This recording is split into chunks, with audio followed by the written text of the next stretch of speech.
karena ke depan begitu nanti wilayah rebana ini bertumbuh dengan cepat, maka secara komersial yang akan menjadi pusat pelayanan komersialnya itu ada di Cirebon. Yang membedakan rebana dengan metropolitan lain seperti Cekungan Bandung dan Jabotabek Punjur adalah rebana di dalam rencana pembangunan Jawa Barat didesain sebagai kutub pertumbuhan baru. Pemirsa, kembali lagi di podcast Radar Cirebon dan kali ini mungkin tamunya sedikit berbeda. Ini sosok perencana yang akan mengkoordinasi berbagai macam investasi dan pembangunan di wilayah rebana. Tadi kita berbincang sebelumnya mengenai katanya sebutan Ciayu Majakuning itu sekarang sudah berganti menjadi rebana. Gitu. Sini ada Pak Bernardus Jonoputro sebagai Kepala BP Rebana, atau kita sapa akrabnya Kang Berni aja gitu ya mungkin ya. Enggak, terima kasih. Selamat datang di Cirebon. Terima kasih. Mungkin udah sering sekarang sih ke Cirebon ya. Mulai sekarang terus-terusan mulai hafal semua rest area. Jakarta ke sini dan dari Bandung. Kalau Kang Berni kan orang perencana ya, perencana wilayah dan banyak menangani mungkin investasi, pembiayaan dan lain-lain. Melihat Cirebon sekarang mungkin dibanding 5 tahun ke belakang, itu seperti apa, Kang? Saya kira ada sedikit perbedaan antara sebelum COVID ya dan pasca COVID. Saya kira kita semua mengalami apa yang terjadi yang diakibatkan oleh COVID ya. Jadi ada penurunan memang. Saya masih ingat beberapa tahun yang lalu, mungkin kira-kira 7-8 tahun yang lalu ketika kereta api mulai aktif ya dan promosi aktif di Cirebon, saya kira pertumbuhannya terasa sekali, terutama dari market Jakarta sebagai market besar Indonesia ya.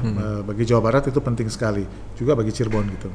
Nah, pasca COVID ini, saya kira potensi Cirebon semakin kelihatan. Sebagai apa? Saya kira sebagai pusat komersial ya, bagi perkembangan yang akan terjadi di metropolitan secara keseluruhan. Cirebon merupakan kota besar di wilayah metropolitan rebana yang terdiri dari 7 kota kabupaten. Dan Cirebon adalah kota yang paling siap untuk menjadi pusat komersial. Ya. Selain menjadi pusat komersial bagi terjadinya investasi di wilayah metropolitan ini, juga Cirebon menjadi tempat untuk MICE, jadi untuk meeting, insentif, convention. Gitu. Nah, ini saya kira penting disadari semua stakeholder di Cirebon karena itu potensi Cirebon yang luar biasa. Karena ke depan begitu nanti wilayah rebana ini bertumbuh dengan cepat, maka secara komersial yang akan menjadi pusat pelayanan komersialnya itu ada di Cirebon. Nah, kita flashback ke belakang ya, Kang ya. Ini kenapa akhirnya disebut rebana metropolitan itu? Saya kira begini, secara sudah lama sekali kita melihat pertumbuhan Jawa Barat ini akan dipicu oleh aglomerasi perkotaan yang semakin besar. Ada tiga aglomerasi perkotaan besar. Yang pertama tentu yang paling primat namanya Jabodetabek Punjur. Jadi sampai ke Cianjur Puncak ya. Itu sampai ke Purwakarta. Nah, itu adalah sebuah konurbasi perkotaan besar dengan hampir 35 juta manusia. Salah satu metropolitan terbesar di dunia. Itu Jawa Barat ya. Kemudian yang kedua adalah wilayah ini yaitu wilayah yang dulu kita kenal sebagai Ciayu Majakuning, Ciamis, Cirebon, Majalengka, Indramayu sama Kuningan ya. Nah, tapi kalau kita lihat dari wilayah tanahnya dan wilayah kawasannya, maka Subang dan Sumedang itu termasuk ke dalam wilayah ini. Sehingga kita bisa lihat bahwa sebagai koridor ekonomi wilayah ini 7 kota kabupaten itu menjadi wilayah metropolitan kedua terbesar setelah Jakarta. Nah, kita saat ini 9,9 juta atau hampir 10 juta orang. Iya, ya. Metropolitan yang ketiga adalah Cekungan Bandung atau Bandung Raya. Itu total kira-kira 8 juta ya. Gitu. Jadi ke depan Jawa Barat ini akan dipicu pertumbuhannya oleh perkembangan yang terjadi di aglomerasi perkotaan ini. Nah, untuk itu maka kita menyusun wilayah 7 kota kabupaten ini sebagai satu kesatuan ekonomi yang diharapkan sinergistik, ya, diharapkan bisa bekerja sama, saling melengkapi potensinya. Gitu. Ada yang fokus kepada pertanian dan pertanian dan pariwisata ya, seperti Kuningan dan sebagian Majalengka dan Sumedang gitu. Kemudian Indramayu yang kemudian akan menjadi Indramayu, Subang dan Majalengka yang sebagian wilayahnya siap untuk menjadi tempat industri dan sebagainya. Kalau kan kita kan kalau itu kan identiknya seperti sebuah konsep gitu ya, sebuah aglomerasi wilayah gitu. Nah, sejauh ini yang mungkin sudah kelihatan nih gitu kan, tadi kan dibilang katanya embrionya udah kelihatan. Ini apa aja nih Kang Em? Sebetulnya per hari ini saya bisa melaporkan kepada masyarakat ya, kepada teman-teman sekalian juga bahwa Rebana sudah tidak lagi menjadi konsep. Ya, Rebana sudah menjadi sebuah delineasi wilayah yang ajak. Kita tercantum di dalam rencana pembangunan jangka panjang nasional sebagai delineasi wilayah metropolitan. Gitu ya. Kita juga saat ini wilayah metropolitan Rebana ini sudah memiliki peraturan presiden nomor 87 tahun 2021 yang intinya memberikan 7 kota kabupaten di wilayah ini akses ke 81 proyek strategis nasional infrastruktur dengan total nilai sekitar 235 triliun. Ya. Nah, kemudian di dalam hari ini kita sedang berproses untuk melakukan harmonisasi dari semua rencana tata ruang yang ada di 7 kota kabupaten ke dalam ke dalam rencana Rebana keseluruhan yang diadopsi di dalam rencana tata ruang wilayah provinsi. Gitu. Jadi saya kira wilayah metropolitan ini sudah berkembang dengan baik, dan saya kira para bupati dan wali kota di 7 kota kabupaten ini adalah merupakan bagian dari Dewan Pengarah Badan Pengelola Rebana ini. Jadi mereka tidak bisa sendiri-sendiri lagi ya, misalnya pengen bangun ini. Di situ justru kunci dari apa itu sebetulnya Badan Pengelola Rebana ini. Jadi Badan Pengelola ini adalah kepanjangan tangan gubernur dalam fungsinya sebagai kepanjangan tangan pemerintah pusat ya, untuk bekerja bersama para wali kota dan bupati memfasilitasi dan mengkoordinasikan isu-isu lintas kota kabupaten. Kita ketahui bersama banyak isu di perkotaan itu, misalnya ya air bersih atau jalan,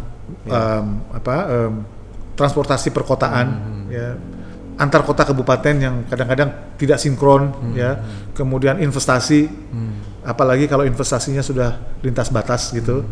Maka dibutuhkan sebuah koordinasi yang baik antar kota, pemerintah kota dan kabupaten gitu. Nah ini yang menjadi fungsi utama BP Rebana. Dengan kita mengemban tugas untuk menyelenggarakan isu-isu lintas kota kabupaten, ya, ada beberapa, yaitu pertama infrastruktur, yang kedua tata ruang. Harmonisasi tata ruang lintas kota kabupaten, infrastruktur. Kemudian yang ketiga investasi. Bagaimana, karena investasi kan sebetulnya tidak mengenal batas administrasi, ya. Investasi melihat potensi yang ada di daerah, melihat potensi market dan seterusnya. Kemudian melihat keberadaan air bersih dan seterusnya gitu ya. Nah, lalu yang keempat juga adalah isu berkaitan dengan sustainability atau keberlangsungan. Jadi kita memfasilitasi dan mengkoordinasikan isu berkaitan dengan climate change, dengan ketahanan daerah terhadap bencana, ya. Nah juga Di atas 4 ini kita mendapatkan tugas untuk mengkoordinasikan isu-isu berkaitan dengan peningkatan kualitas sumber daya manusia untuk mendukung pertumbuhan ekonomi. Nah, jadi itu sebetulnya esensi dari Badan Pengelola Metropolitan.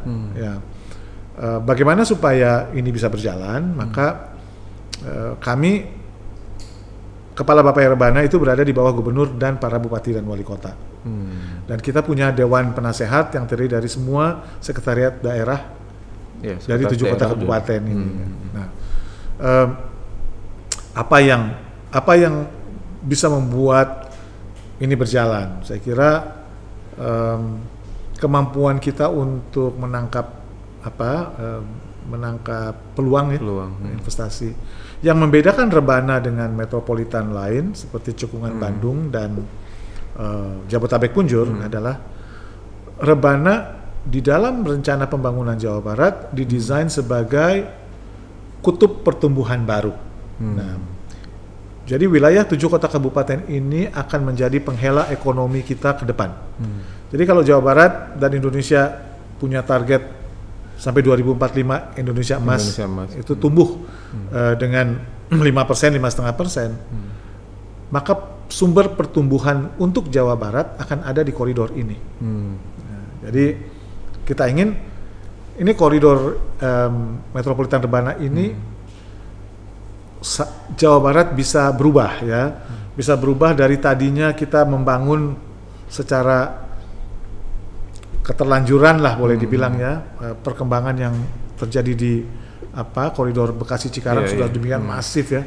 Nah sekarang kita mencoba, kita bisa nggak bertumbuh secara terencana by design. Makanya kita menentukan ada 13 kota baru atau wilayah perkotaan baru di dalam metropolitan Rebana yang berbasis industri gitu. Nah kalau kita itu kan tidak lepas dari yang namanya investasi ya berarti kan, karena kan proyek-proyek itu kan pasti akan mencari investor untuk bisa. Nah apa yang dilakukan untuk misalnya bisa menggandeng investasi itu? Investasi itu sangat penting. Investasi tidak mengenal bangsa, tidak mengenal batas administrasi. Investasi itu mencari opportunity. Nah, opportunity itu adalah bagi bisnis gabungan antara sumber daya, endowment, gitu, kondisi sosial, politik, ekonomi setempat, dan juga kemudahan berusaha. Nah, saya kira investasi itu flowing dan investasi itu lintas batas, lintas negara. Nah, kita melihat bahwa dengan Jawa Barat sebagai destinasi investasi nomor 1 di Indonesia, ya, kita nomor 1 ya di Indonesia. Jawa Barat itu akan senantiasa menarik bagi investor karena kita sudah punya keekonomian ya, dan sumber daya manusianya tinggi sekali. Nah, apa yang kita lakukan? Yang pertama kita menentukan tiga market besar kita untuk investasi yang kita arah. Ya. Pertama adalah pangsa pasar yang namanya ekspansi. Jadi ini adalah investor-investor yang akan berekspansi dari tadinya di Bekasi Cikarang yang sudah berat gitu ya, untuk mencari tempat yang lebih baik, lebih teratur, lebih murah, lebih baik biaya logistiknya. Karena kita karena kita sudah punya dan investasi di airport Kertajati International Airport, kemudian kita punya satu-satunya pelabuhan ocean going yang tidak harus menjadi feeder Singapura. Selain Patimban, selain Tanjung Priok yaitu Patimban. Dan Kertajati itu international airport ya, bisa ke seluruh dunia. Nah, ini dan itu adalah airport kedua terbesar di Indonesia setelah Soekarno-Hatta. Jadi bagi investor ini sangat menarik. Jadi expansion tadi ya, market ekspansi. Yang kedua adalah pangsa pasar investor baru inbound dari luar negeri. Jadi foreign direct investment. Nah, foreign direct investment yang akan datang ini bentuknya adalah industri-industri masa depan. Green green investment, kemudian ekosistem mobil listrik, kendaraan listrik ya, ekosistem kendaraan listrik, data center, warehousing modern, ya, rumah sakit modern, pharmaceutical, pharma modern dan seterusnya gitu. Ini adalah industri masa depan yang kita sudah banyak bertemu dan mereka mencari tempat di mana cukup tersedia sumber daya yang harganya bisa dijustifikasi lah ya gitu dan bagus. Nah, itu kedua ya. Nah, market ketiga yang kita harapkan kita arah adalah yang namanya market relocation ya, atau relokasi. Jadi ini adalah market-market usaha-usaha yang hari ini beroperasi di kota-kota besar yang sudah tidak bisa lagi diteruskan gitu. Seperti di sekitaran kota Bandung ya, atau di sekitaran Depok, Bekasi gitu, di mana sudah tidak lagi ekonomis mereka berbisnis di situ gitu, karena polusi dan sebagainya. Maka mereka akan mencari lokasi-lokasi baru. Nah, inilah lokasinya karena sumber daya manusianya sama dan seterusnya. Nah, kita memperkuat network kita kepada para investor, para bankers, pengembang. Kita mengharapkan cara pertama kita tumbuh itu seperti apa?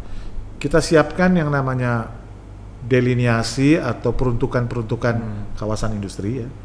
Nah, pertumbuhan di Rebana ini basisnya harus kawasan industri. Jadi kita tidak lagi mengharapkan pabrik-pabrik itu buka pabrik di pinggir jalan, satu gitu ya. Setiap kali gajian macet jalan depannya gitu. Jadi pabrik-pabrik kita harapkan masuk ke dalam kawasan industri. Ya. Kita mengharapkan teman-teman di dunia usaha mulai berusaha kawasan industri. Nah, kawasan industri itu bisa kecil, bisa besar. Nah, yang besar kawasan industrinya mixed use, di mana di dalamnya ada kota. Kita bisa lihat bahwa kawasan industri itu punya perumahan bagi buruhnya, ya, ada perencanaan transportasi massal untuk menyambungkan para kawasan industri itu. Nah, saya kira itu network atau jejaring bisnis dari pemerintah Provinsi Jawa Barat sebagai destinasi destinasi investasi besar sangat tinggi ya. Jadi kita berdialog dengan investor di China, di Eropa, di Singapura, di US secara reguler. Kalau itu kan tidak salah kan ada pengembangan pariwisata juga ya, khususnya kan di wilayah Rebana itu. Tadi kan sempat disinggung tuh katanya di Kuningan akan ada sesuatu dari prefektur mana gitu. Itu gimana Kang? Mungkin bisa diceritain sedikit. Jadi setiap wilayah dunia yang menjadi destinasi investasi selalu mempunyai daya tarik wisatanya, karena wisata ini sangat penting untuk menarik orang, yang pertama. Yang kedua, apabila kita mulai bergerak nih ekonominya, maka dibutuhkan tempat berlibur. Nah, kalau kita mau menarik investor dan investasi besar, maka pariwisata kita itu kelasnya harus kelas dunia. Kita harus mampu bersaing dengan destinasi-destinasi wisata yang ada di dunia gitu ya. Nah, saya kira wilayah metropolitan Rebana itu sangat diberkati dengan potensi wisata yang luar biasa. Cirebon adalah mempunyai sejarah yang begitu panjang tentang masuknya Islam ya, kemudian posisinya dalam geopolitik nasional gitu, perjalanan kebudayaan Islam, Sunda dan sebagainya ya di situ. Tanah Kuningan, kita punya puncak Ciremai yang tertinggi di Jawa Barat, ya, dengan sedemikian potensi air panas yang luar biasa gitu, dan juga untuk Kabupaten Kuningan itu kita tidak melakukan delineasi peruntukan industri, ya. Jadi Kuningan akan menjadi ikon wisata di sini. Bayangkan ya, kita cuma 50 menit dari Kertajati Airport, ya. Wisatawan dari Jepang, dari Timur Tengah, dari Eropa mendarat di Kertajati, tinggal 40-50 menit mereka sudah ada di Kuningan. Kaki pegunungan di mana perjanjian Linggarjati terjadi gitu, ya. Di sana ada sawah, di sana ada pertanian modern, ya, kemudian gunung dan juga onsen. Nah, potensi air panas di sana luar biasa. Contohnya kita sudah dapat ketertarikan dari Jepang, tim dari Oita Prefecture di Jepang, di mana itu tempat bisnis onsen tuh ya, air panas, akan datang ke sini untuk bantu kita melihat potensi pengembangan wisata onsen di Kuningan. Nah, BP Rebana bersama dengan pemerintah Kabupaten Kuningan sudah membentuk yang namanya Kuningan Tourism Development Board. Ya. Kuningan Tourism Development Board ini nanti adalah cikal bakal dari Rebana Tourism Development Board sebetulnya. Ya, di mana potensi wisata yang kita mulai dengan ikon di Kuningan karena gampang menariknya, kita sebarkan menjadi potensi wisata keseluruhan ya, Cirebon, Majalengka, Sumedang, karena kita lihat banyak sekali, sehingga bukan hanya masyarakat dan bisnis destinasi wisata UMKM yang berkembang, tapi kita harus punya kelas-kelas Aman Resort, kelas-kelas kelas-kelas yang eksklusif gitu ya. Kuningan Tourism Development Board akan memulai pengembangan kawasan Kebun Raya Kuningan. Kalau teman-teman tahu ya, nah itu di bawah Gunung Ciremai, potensinya luar biasa. Persis di kaki Gunung Ciremai, bisa naik ke Gunung Ciremai, nanti kita bisa pikirkan setengah jalan pakai skylift gitu ya, karena luar biasa kan. Terus ada pemandangan ke laut ya, dan itu adalah kebun raya terbesar di Jawa, bahkan di Indonesia ya, 250 hektar. Kebun Raya Kuningan. Kebun Raya Kuningan. Nah, teman-teman di sini aja banyak yang nggak itu ya, nggak hafal ya. Nah, Kebun Raya Kuningan itu adalah milik pemerintah kabupaten. Iya. Dan sertifikat ya. Jadi bagus sekali di situ. Pemerintah kabupaten itu menginvestasikan anggaran untuk keragaman hayatinya. Jadi pohon-pohonnya endemik, kemudian ada batuan vulkanik di sana dan sebagainya. Menarik sekali itu. Nah, di situ kita sebagian akan kita bangun wilayah konservasi yang akan menjadi daerah tujuan wisata untuk kelas yang sangat eksklusif, supaya ada daya tarik. Karena di dalam industri pariwisata sangat penting untuk bisa spektrum wisatawan itu dari mulai yang upmarket bintang 5, bintang 6 itu dengan mass tourism itu di-manage dengan baik ya. Gitu. Jadi sehingga terjadi sebuah sebaran dan kita bisa menangkap semua potensi dari berbagai karena lapisan yang berbeda ini mempunyai potensi margin dan potensi bisnis yang berbeda. Pelakunya pun berbeda, marketnya pun berbeda gitu. Cirebon, Majalengka dan Sumedang harus mulai menggiatkan bisnis kuliner yang mampu mengcater ya, menghadapi wisatawan yang semakin beragam gitu. Nah, ini kan Kertajati kan udah seminggu lebih operasi nih. Ya. Mungkin ini kan salah satu ikon dari Rebana lah ya. Gitu. Sejauh ini laporannya gimana, Kang? Saya kira bagus sekali ya. Saya kemarin jam 2 siang gitu, 1 jam ya dari Bandung. Buru-buru ya, habis rapat dengan Pak Gubernur, harus ke IKN, ada rapat di Balikpapan, terbang dari Kertajati. Kertajati rame gitu ya di sana. Beberapa bulan yang lalu saya bersama dengan Pak Gubernur memulai dengan penerbangan perdana umrah ya, waktu itu haji. Dan sekarang umrah setiap hari ramai sekali ya. Saya kira Air Saudi sudah terbang dari situ untuk haji, kemudian beberapa airline seperti Air Superjet, Air Asia itu sudah terbang dari Kertajati. Yang penting kita perhatikan adalah dari sisi potensi ya. Kertajati International Airport ini adalah bandaranya Jawa Barat.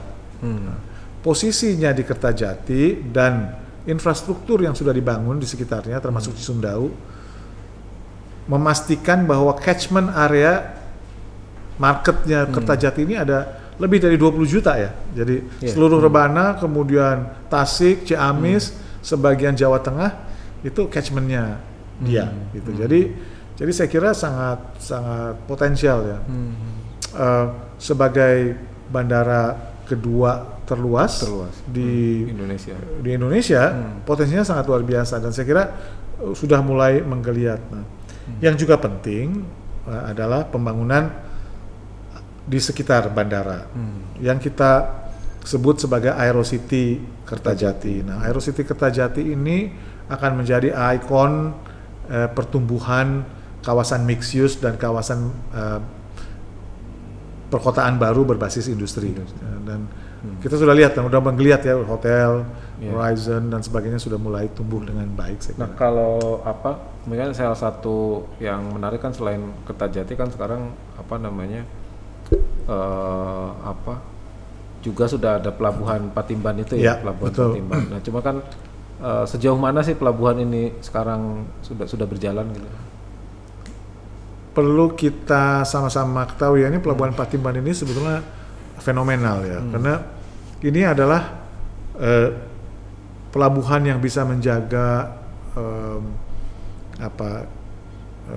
kewibawaan ekonominya Indonesia, karena Pelabuhan Patimban ini adalah pelabuhan ocean going yang bisa langsung ke seluruh dunia, samudra seluruh dunia ya, tanpa harus menjadi feeder dari negara manapun gitu. Nah, Pelabuhan Patimban selesai tahap pertama tahun lalu pertengahan ya, sampai hari ini tahap pertama itu kapasitasnya sudah 95%. Jadi kalau kita lihat mulai sangat sibuk. Nah, hari ini kita sudah mulai masuk ke tahap stage 2 dan 3 di mana kapasitasnya akan sampai 650.000 kendaraan ekspor import ya, dan 1,5 juta TEUs menuju 5 juta TEUs container yard ya. Nah, ini perkembangan Pelabuhan Patimban ini nanti akan diikuti oleh pembangunan yang namanya Patimban Maritime City. Jadi kita akan ada 2 pembangunan besar ya, di Patimban di pantai, kemudian di Aerocity. Dan juga ada beberapa kota baru besar seperti Surya Cipta di Subang Smart Politan di Cipali dan sebagainya. Nah, bagaimana prospeknya, kecepatan pertumbuhannya sangat tergantung dari adanya aksesibilitas. Jadi sekarang kita mendapat kucuran komitmen dari pemerintah pusat melalui proyek strategis nasional yang sekarang akan dibangun, dan dalam proses adalah akses road ya dari Cisumdawu masuk langsung ke Airport Kertajati, dan akses road dari Cipali langsung masuk ke Patimban. Oh, berarti ini ada jalan akses lagi langsung ya dari Cisumdawu. Ya. Jadi kita tidak harus muter ke Jomin dan sebagainya ya. Jadi ini akan memutus waktu tempuh gitu. Kalau yang Cisumdawu gimana? Cisumdawu ke dari Cisumdawu, jadi kalau sekarang kan keluar harus ke Cipali balik gitu ya. Ya, kalau dari arah selatan ya. Nah, sekarang nanti akan langsung tembus gitu, masuk ke airportnya gitu. Nah, nanti dari sana ada ke utara. Nah, nanti dari Cipali juga ada yang langsung ke arah Patimban. Gitu. Jadi ini membuat 2 kutub pelabuhan laut dan pelabuhan udara menjadi aksesibel. Targetnya adalah wilayah metropolitan ini harus bisa dijangkau oleh masyarakat ke semua titik di ujung-ujungnya antara setengah jam sampai 1 jam. Ke depan kita merencanakan dan hari ini sedang dikoordinasikan dengan pemerintah pusat trase dari kereta cepat selanjutnya yang menuju ke Surabaya akan melewati Kertajati. Jadi koridor ini akan menjadi koridor yang sangat penting bagi ekonomi bukan hanya Jawa Barat tapi nasional, saya kira. Dan saya kira inilah saatnya warga Jawa Barat khususnya di Rebana ini ya bersiap-siap ya. ini kan mungkin cerita soal yang sekarang Kang. Kan ada rencana, ada acara nih di Cirebon nih kalau Iya, betul, 2 hari betul. ya. Nah itu apa Kang? Mungkin bisa Itu ceritakan. Mulai tanggal 9 besok dan tanggal 10 kita mengundang para investor.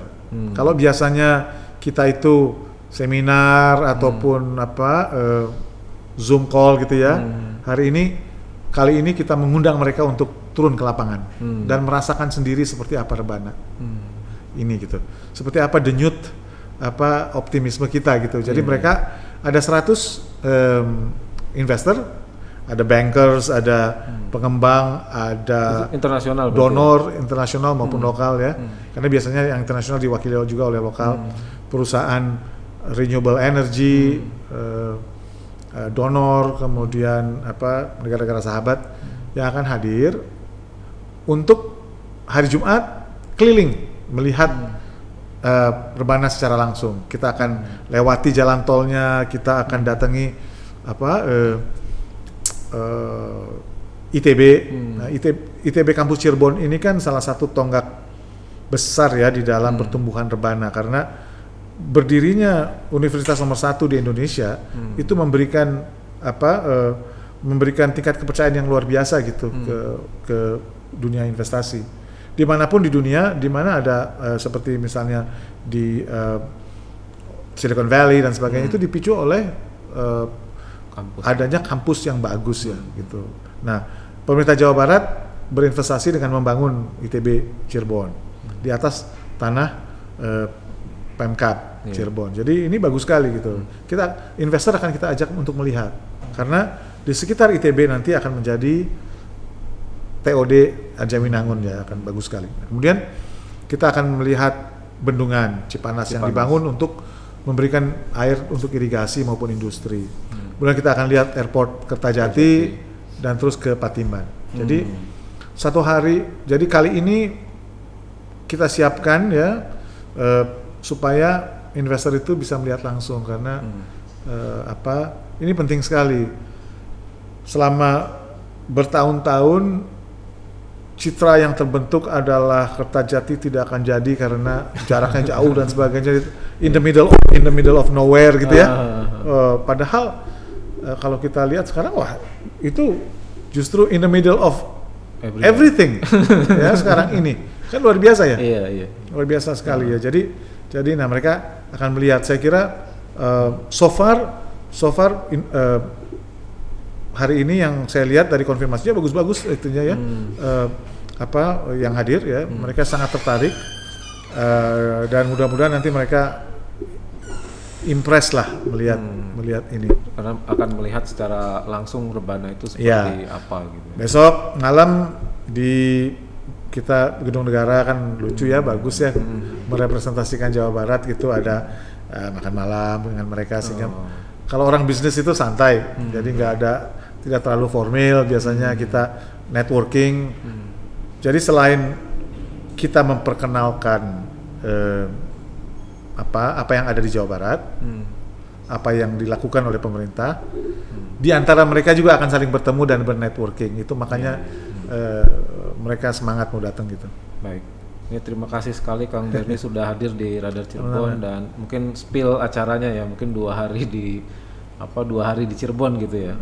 Akan mengundang investor dan akan melihat Rebana secara fisik secara langsung gitu. Dan inilah contoh bagaimana Cirebon harus ngambil manfaat dari adanya wilayah ini gitu, karena Cirebon itu tempat ngumpulnya mereka para investor. Sebelum mereka membangun sesuatu ya mereka harus punya basis kan, untuk perbankan ya, untuk istirahat, untuk meeting, untuk bikin conference, untuk rapat-rapat perusahaannya gitu. Para investor biasanya kalau mereka mau membangun sesuatu di tempat baru, itu mereka harus kirim tim manajemennya meyakinkan di dalam kan. Cirebon lah tempatnya bikin orang impress gitu. Oh, Rebana siap nih. Tadi saya datang dari Jakarta pakai kereta ya, Sembrani. Itu kan luar biasa. Dari Jakarta cuma 2,5 jam, nggak sampai ya, 2 jam 20 menit. Kita udah sampai di sini. Pilihannya setiap jam ada, dengan dari mulai ekonomi, bisnis, eksekutif, premium, luxury, yang kamar, yang pakai kaca gitu. Jadi atau panoramik yang panoramik, lagi hits gitu. Setelah jam saya tadi ada yang berangkat beberapa, kebetulan kenal gitu, mereka bilang, nah ini penting, ini harus besok saya akan bilang ke mereka pulang naik kereta, karena semua kita minta untuk datang naik kereta gitu ya kalau dari Jakarta, karena impresif sekali Pak, naik di Gambir beli kopi, duduk di kereta, kopinya belum habis sudah sampai. Gitu kan, sebetulnya luar biasa ya. Tinggal usaha-usaha inilah mudah-mudahan semakin ramai. Mungkin terakhir nih Kang Bir nih, untuk masyarakat ya, misalnya masyarakat luas, kira-kira apa sih yang harus dilakukan untuk menyambut, kira-kira ini kan pasti akan banyak peluang gitu ya yang hadir. Apa yang perlu dilakukan kira-kira? Saya kira masyarakatlah yang akan paling beruntung ya dalam pertumbuhan ini, karena satu, secara tidak langsung kita sudah mulai berkembang dengan adanya universitas seperti sekelas ITB, nanti ada Politeknik Manufaktur dibangun di Majalengka ya, 30 hektar. Peluang untuk bekerja luar biasa gitu. Kita akan siapkan sumber daya supaya bisa memenuhi kebutuhan industri. Jadi di dalam horizon 5, 10, 15 tahun ke depan, masyarakat akan melihat ini berdenyut. Di dalam perspektif yang lebih pendek, saya kira denyut yang diakibatkan oleh demand yang meningkat di Kertajati dan Patimban maupun Cirebon akan memberikan peluang bagi masyarakat untuk berusaha UMKM ya dan seterusnya gitu. Demikian juga untuk masyarakat yang fokus kepada menjaga Jawa Barat sebagai lumbung pertanian nasional ya, karena kita sekarang misalnya contohnya kita sekarang sedang bekerja sama dengan World Bank, dengan JICA untuk menyusun bagaimana wilayah ini punya strategi yang pas untuk menjaga net zero emission. Ya, kemudian menjadi lebih green. Nah, ini kesempatan buat masyarakat gitu ya. Di dalam pertanian, penggunaan teknologi untuk pertanian. Jadi petani, masyarakat pedesaan saya kira akan mengambil manfaat. Pariwisata akan berkembang secara cepat. Mulai terasa sekarang ya di waduk-waduk kita ya, di Jatigede, di Dharma. Mulai hidup gitu. Saya kira momentum ini akan menjadi akan terasa langsung oleh masyarakat. Oke. Hatur nuhun Kang Berni sudah hadir di Radar Cirebon. Mudah-mudahan nanti bisa mampir lagi, kita cerita Rebana yang pasti akan lebih berdenyut lagi ke depannya. Wah, senang sekali kita ya. Dan tentunya ini akan menjadi peluang sekaligus tantangan ya untuk masyarakat Cirebon. Tentu kita berharap masyarakat bisa menjadi bagian dari metropolitan Rebana ini. Hatur nuhun Kang Berni sekali lagi sudah hadir. Sami-sami. Kita jumpa lagi di kesempatan podcast yang akan datang.